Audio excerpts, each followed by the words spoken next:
Ketika orang lain masih kelaparan selama 3 hari, pemuda ini tidak hanya menikmati kepiting bakar, makanan lezat seperti ikan bakar sayuran di atas batu. Bahkan dia juga mencicipi buah susu bulan September, buah susu dan produk lokal lainnya. Dia menggunakan tangan besi yang tak kenal ampun, dan teknik membuat perangkap ikan sendiri. Berhasil mengumpulkan banyak telur, menghadapi pemandangan yang sangat indah di sepanjang jalan, bahkan membuat orang enggan untuk pergi. Ternyata kali ini, kakak cuaca datang untuk berpetualang di Xiangqi. Konon ada kolam misterius di dalam pegunungan Wuling. Harus melemparkan kue teh yang sudah digoreng ke dalamnya. Langit akan segera turun hujan. Ikuti aliran sungai di lembah ke atas. Setelah melewati beberapa air terjun, kamu akan menemukannya. Perjalanan pulang pergi memakan waktu sekitar 3 hari. Kakak Tianqi hanya membawa sebuah pisau kecil dan peralatan pemotretan yang dapat diisi ulang. Lalu pergi untuk menyelidiki lebih lanjut, karena dia percaya bahwa sumber daya di pegunungan akan lebih melimpah. Bahkan jika lapar 9 kali dalam 3 hari, itu bukan masalah besar. Namun, dia segera dihalangi oleh Xiaoqi, mengikuti prinsip saling menghormati dalam berinteraksi.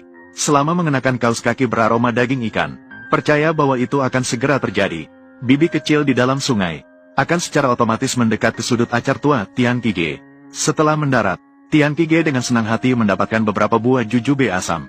Sepertinya tingkat kemunculan di area ini cukup tinggi. Pasti rasanya sangat enak.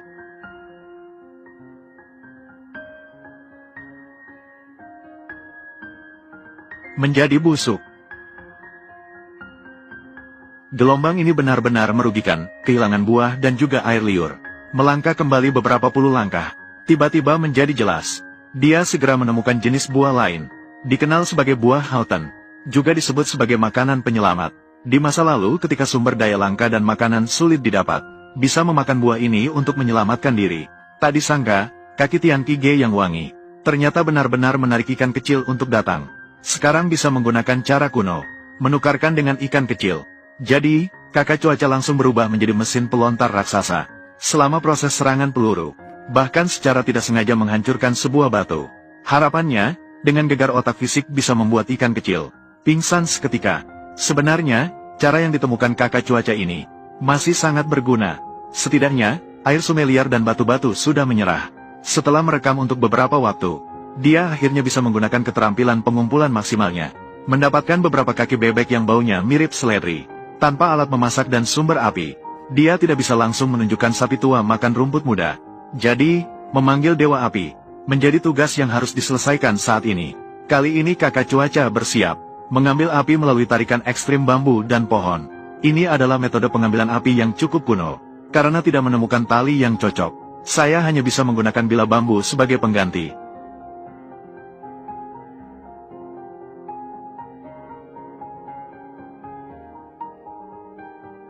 Metode ini lebih efisien dan hemat tenaga dibandingkan dengan menggesek kayu untuk membuat api. Setelah mengeluarkan percikan api, selanjutnya, cukup lanjutkan dengan ritual doa gadis. Maka kita bisa dengan lancar menggunakan teknik api. Teknik bola api besar, bukan? Selanjutnya, kakak cuaca segera memasak sayuran panggang di atas batu. Karena berada di tepi sungai kecil, jadi tidak perlu khawatir tentang api di gunung. Kepala lembaga jatuh cinta pada saya, itu memalukan. Tidak menyangka hari pertama sudah bisa makan panggangan batu. Jika kita terus dengan kecepatan panen seperti ini, beberapa hari ke depan, makan daging Ultraman atau SpongeBob juga tidak sedikit. Karena matahari akan segera terbenam, pergi ke warnet untuk menginap. Oleh karena itu, harus segera memilih tempat yang baik untuk bermalam. Tidak mungkin berbaring di atas aliran sungai. Mari mencari arah dengan melawan arus di sisi air. Menguasai gua tirai air ini, menjadi Qitian Daseng seharusnya adalah pilihan yang bagus.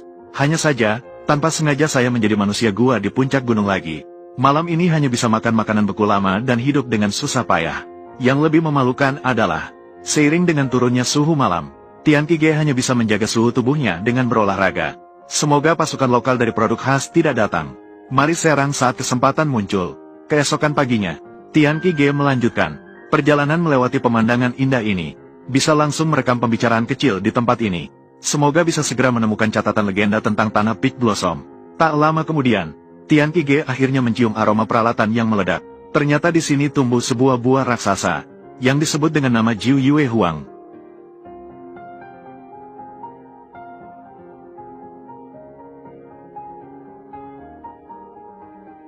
Sangat enak, rasanya lebih enak daripada buah Agustus. Setelah mendapatkan pengalaman sukses, harus terus mencari petunjuk. Mei mekar 2 kali. Ini juga bisa dianggap sebagai hasil besar pertama yang didapat oleh Kak Weder setelah 2 hari menjelajah. Saudara-saudara petani Hua mengungkapkan hasil panen. Buah ini bisa dianggap sebagai kenalan lama yang tak kenal ampun baginya. Dalam proses maju, Kak Tianqi ternyata menemukan seekor. Dengan satuan ton yang besar, kepiting ini mungkin hanya cukup untuk menyumpal celah gigi saja. Tapi jika bisa mendapatkan cukup banyak kepiting, itu juga bisa mencapai efek menyumpal lubang hidung. Dimanapun tangan penangkap Kak Tianqi berada, tidak ada kepiting yang bisa hidup. Meskipun mengganggu kedua kepiting ini, malam pengantin terasa sedikit canggung. Tapi Kak Tianqi akhirnya bisa memasak hidangan protein besar. Selama itu, bisa juga menikmati tarian kematian kepiting di belakang. Pemuda langsung tidur itu memang baik. Maka kepiting-kepiting itu dengan cepat menjadi terkenal. Keluarga yang rapi dan utuh itu sangat penting. Protein David the Crunchy Bear 10 kali lipat dari DE. Selanjutnya, Tianqi terus memberi ikan kecil di sungai. Melakukan terapi fisik. Tidak disangka, akhirnya dia berhasil membawa ikan kecil yang sangat diinginkannya. Ternyata, trik ini memang sangat efektif. Jadi, dengan bantuan mesin pelempar batu Tianqi, batu yang gila bisa berlarian kemana-mana. Metode penembakan tanpa pandang bulu ini, akhirnya, Tianqi berhasil 2 kali. Jadi, menghadapi 2 gurita raksasa di laut dalam ini, Tianqi harus menggunakan cara memanggang. Harus menjamu mereka dengan baik. Selama siaran makan, tanpa sengaja, dia memicu kemampuan senyum manis.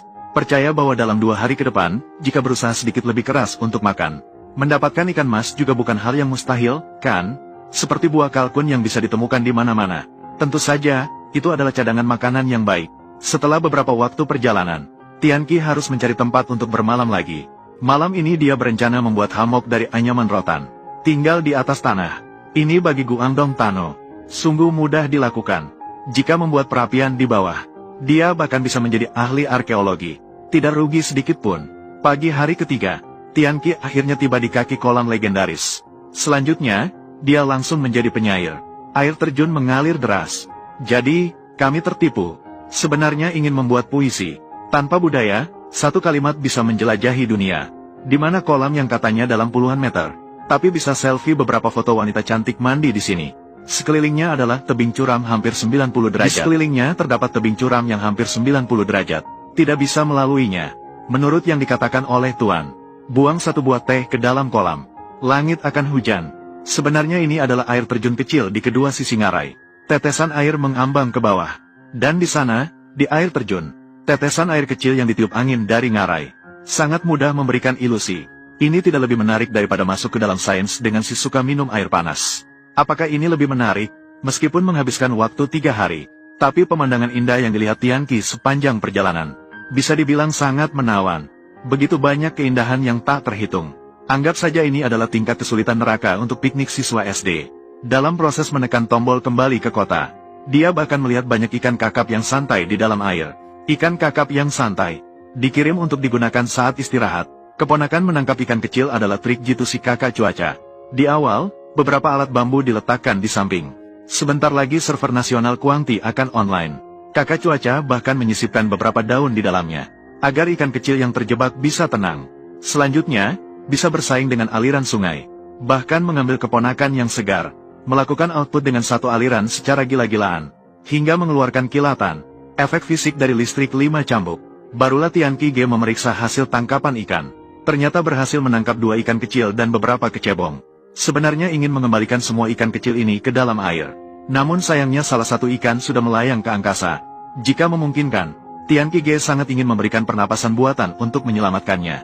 Mengenai satu-satunya ikan besar yang didapat, masih dengan cara yang familiar untuk mendiskusikan operasinya. Dalam perjalanan, Tianqi Ge kembali menemukan jenis baru. Buah susu yang rasanya mirip dengan kiwi ini dapat dimakan. Detik berikutnya, dia segera meminta untuk menukarkan dengan tanpa ampun. Sepanjang jalan ditemani berbagai makanan kecil liar, Tianqi Ge akhirnya kembali ke catatan kolam kecil yang dikunjungi hari berikutnya. Untungnya di sekitar sini tidak ada struktur 8 formasi. Jika tidak, dia benar-benar akan terjebak dalam siklus tak berujung di dalamnya. Kakak Tianqi berlari kecil. Sebelum gelap, dia tiba di tempat hammock yang dibuat pada hari kedua. Mengingat bahwa besok dia bisa meninggalkan tempat yang terpencil ini dengan lancar. Oleh karena itu, dia memutuskan untuk mencicipi rasa kepiting gunung malam ini. Itu juga sangat masuk akal. Hanya saja, gunung 5 jari milik kakak Tianqi masih diserang oleh kepiting yang kaya dan nakal. Dibandingkan dengan bibi yang kering, kepiting tampaknya lebih mudah ditangani. Pada pagi hari ketiga, Kakak Tianqi akhirnya tiba di gua tirai air tempat dia tidur pada malam pertama. Dengan kecepatan berjalan yang seperti kilat, dia akhirnya berhasil kembali ke desa, mengakhiri perjalanan eksplorasi.